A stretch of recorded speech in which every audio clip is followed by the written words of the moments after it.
तुम उसी तरह तोते के रूप में भटको। नहीं नहीं, मुझे आजाद करो वरना मैं तुम्हें छोड़ूंगा नहीं।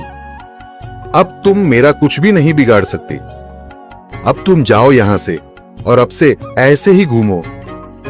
अब तुम्हें पता चलेगा कि दूसरों को दर्द देने में कैसा महसूस होता है। इसके बाद वह राक्षस वहां से उड़ जाता है। मरचू और उसकी पत्नी सीता दोनों खुश हो जाते हैं। मरचू पहले की तरह काम करने लगता है। वह और उसकी पत्नी दोनों खुशी खुशी जिंदगी गुजारने लगते हैं।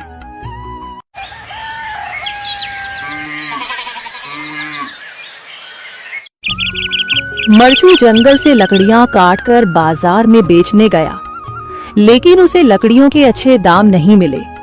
इस पर मरचू ने कहा, अरे भैया, इतने कम पैसे? इन पैसों में तो 2 वक्त का खाना भी नहीं मिलेगा। आप मुझे बहुत ही कम पैसे देते हैं। मैं इतनी मेहनत से लकड़ियां काट कर आता हूँ, लेकिन उनके पैसे मुझे बहुत कम मिलते हैं।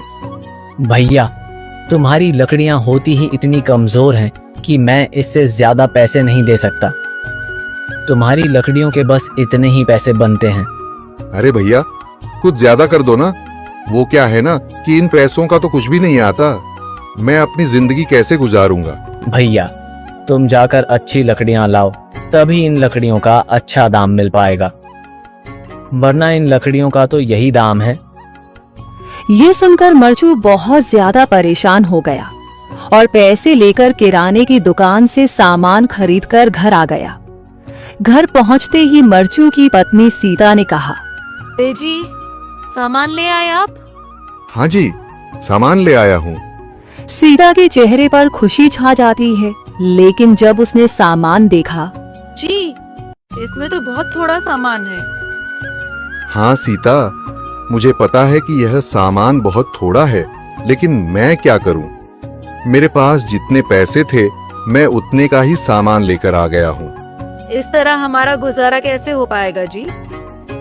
आपको तो पता ही है कि हम कितनी मुश्किलों से गुजारा करते हैं। हाँ हाँ, मुझे पता है, लेकिन मैं कर भी क्या सकता हूँ? मेरे पास इतने पैसे ही नहीं कि हम एक अच्छी जिंदगी गुजार सकें।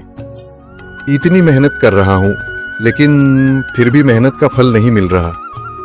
इतनी मेहनत से अच्छी लकड़ी काट कर आता हूँ, लेकिन मुनासिब दाम नहीं मिलता। मैं तो बहुत परेशान हूँ। क्या करूँ? कहाँ जाऊँ? अरे जी, आप परेशान न हो, आप कोई और काम देख लें। मैंने कई बार काम तलाशने की कोशिश की, पर किसी ने भी मुझे काम नहीं दिया। ये सुनकर सीता भी काफी ज्यादा परेशान हो गई। मरचू से सीता की परेशानी नहीं देखी गई। उसने अपनी पत्नी सीता से कहा, मैं फिर से जंगल की ओर जा रहा हूँ। अरे जी, अभी मत जाइए ना, वैसे भी शाम हो रही है। आप कल चले जाइएगा, अभी मत जाइए। ठीक है, अगर तुम रोक रही हो तो मैं नहीं जाता। मैं कल चला जाऊंगा। इसके बाद मरचू गांव में घूमने के लिए चला गया। तभी उसे एक आदमी मिला और उसने कहा, कहाँ जा रहे हो भैया? और सुनाओ, क्या हाल चाल है? जिंदगी कैसे गुजर रही है? अरे भैया, तुम्हें तो पता है कि लकड़ियां काटकर कैसे गुजारा होता है। हाँ भैया, तुम सही कह रहे हो। और आसपास के जंगलों में अच्छी लकड़ियां भी नहीं है। इसके लिए तो जंगल के अंदर जाना पड़ेगा। पर जंगल के अंदर तो काफी सारे जंगली जानवर होंगे। मुझे बहुत डर लगता है भैया, मैं जंगल में कैसे जाऊंगा? हाँ भैया, जंगली जानवर तो होंगे, लेकिन अच्छी लकड़ियां तो वहीं से ही मिलेंगी।